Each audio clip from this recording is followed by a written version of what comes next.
Dalam video ini, saya mau membahas 4 hal penting yang diperlukan dalam berpacaran. Apa saja itu? Ayo, simak video berikut ini.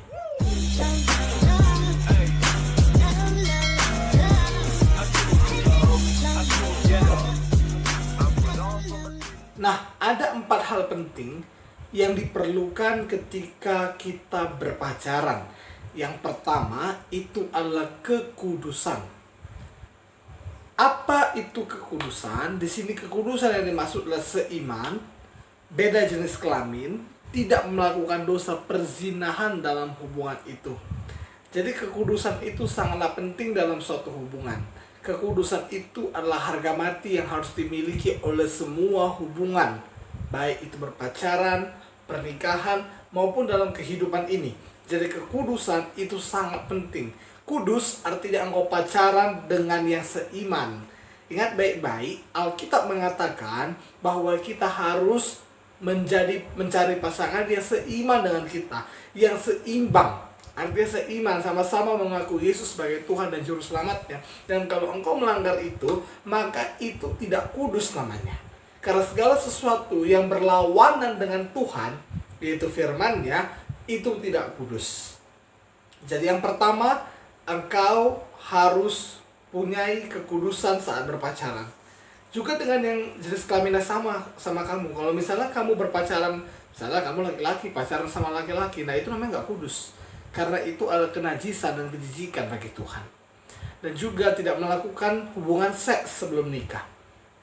Bahkan semua hal-hal yang merangsang.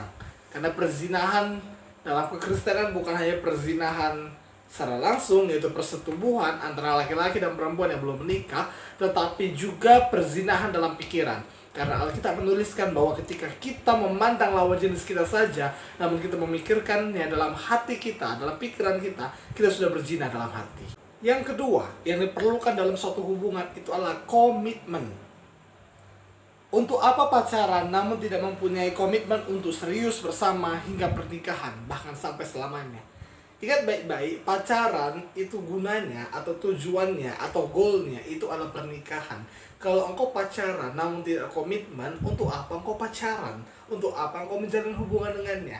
Ada banyak orang yang pacaran hanya untuk iseng-iseng aja, hanya untuk pelampiasan, atau ada dengan maksud-maksud jahat, misalnya untuk memerogoti uangnya. Itu adalah hal-hal yang salah. Itu adalah hal-hal yang keliru dalam berpacaran. Karena apa? Karena pacaran, goalnya adalah pernikahan. Kalau misalnya tidak ada komitmen dalam hubunganmu itu, maka yang pertama, munculkan komitmen itu. Yang kedua, kalau memang juga tidak bisa dimunculkan, putuskan. Karena jelas itu bukan hubungan yang sehat. Ya kan? Karena hubungan yang sehat, pacaran yang sehat pasti bertujuan dan berorientasi kepada pernikahan. Nah, kalau ada komitmen ini dalam bentuk apa? Dalam bentuk perasaan, dalam bentuk komunikasi, dalam bentuk materi, dan dalam bentuk apa? Pembahasan akan masa depan. Jadi kalau memang ada komitmen, silahkan lanjutkan. Komitmen itu sangat penting.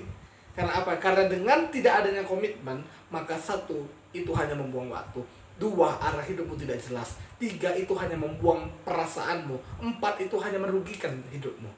Betul? Engkau capek dengan dia, lalu ditinggalkan oleh dia karena tidak ada komitmen. Itu sebabnya berpacaran perlu sekali ada komitmen. Nah, berikutnya, untuk apa sebenarnya berpacaran itu? Berpacaran itu yang harus diperlukan dalam berpacaran adalah keterbukaan.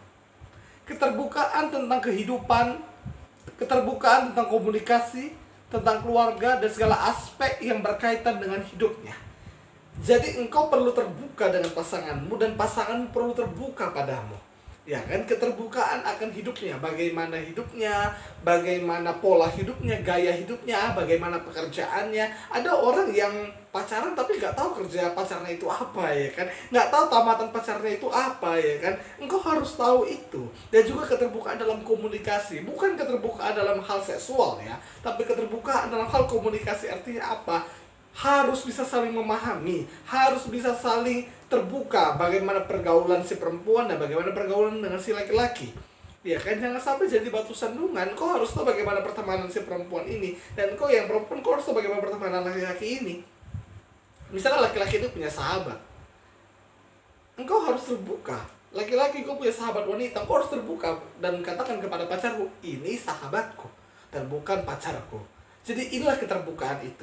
Nah, keterbukaan dalam keluarga, dengan keluarga, misalnya bagaimana keluarganya, bagaimana latar belakang keluarga, silahkan terbuka. Karena pacaran itu tadi harus ada komitmen, ya kan?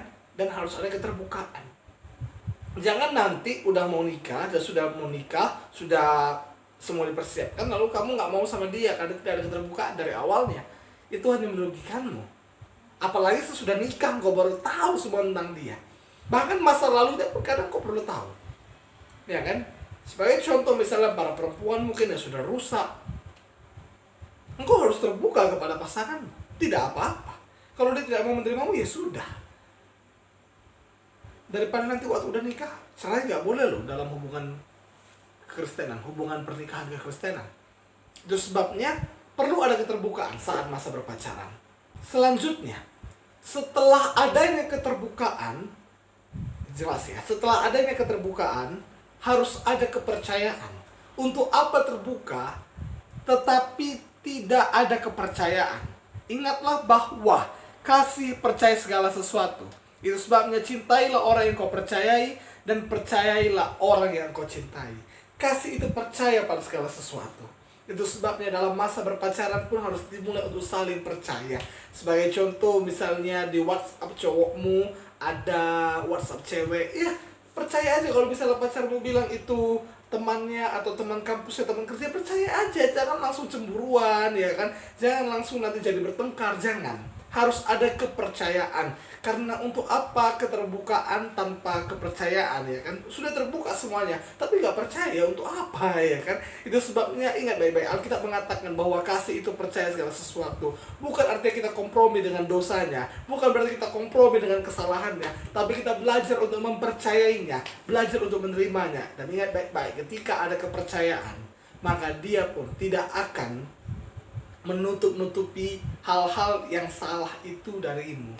Dia akan berani terbuka terus. Ketika engkau tidak percaya padanya, ketika engkau suka menuduh-nuduh dia, memfitnah dia, mengatakan yang tidak tentang dia, maka ia makin menutup-nutupi kesalahannya, ia makin menghindar-hindari kesalahannya. Itu sebabnya, tapi kalau ada sikap kepercayaan yang bagus, maka pasti dia itu bisa terbuka denganmu dan dia bisa menjadi pasangan hidup yang baik buatmu. Saya berharap 4 hal yang diperlukan dalam berpacaran. Dari pertama kekudusan, yang kedua komitmen, yang ketiga keterbukaan, dan yang keempat kepercayaan bisa kita miliki semua dalam hubungan kita, sehingga hubungan kita dengan pasangan kita menjadi hubungan yang romantis, hubungan yang penuh dengan kasih Tuhan, hubungan yang diberkati oleh Tuhan. Ingatlah, ketika ada kekudusan dalam hubungan itu, maka ada berkat Tuhan yang membarenginya. Itu sebabnya jaga kekudusan, bangun komitmen, ada keterbukaan, dan ada kepercayaan dalam hubungan itu. Dan jika teman-teman suka dengan video ini, terberkati dengan video ini, silakan subscribe, kemudian tekan tanda loncengnya, sehingga setiap ada video terbaru, teman-teman bisa dapatkan notifikasi dari pada channel ini. Dan silakan like, silakan berkomentar, tanyakan apa saja, saya akan balas dan saya akan bahas juga dalam channel ini. Dan silakan share, sehingga teman-teman bisa memberkati yang lainnya dengan membagikannya. Haleluya, Tuhan Yesus memberkati kita semuanya. Sampai jumpa di video berikutnya.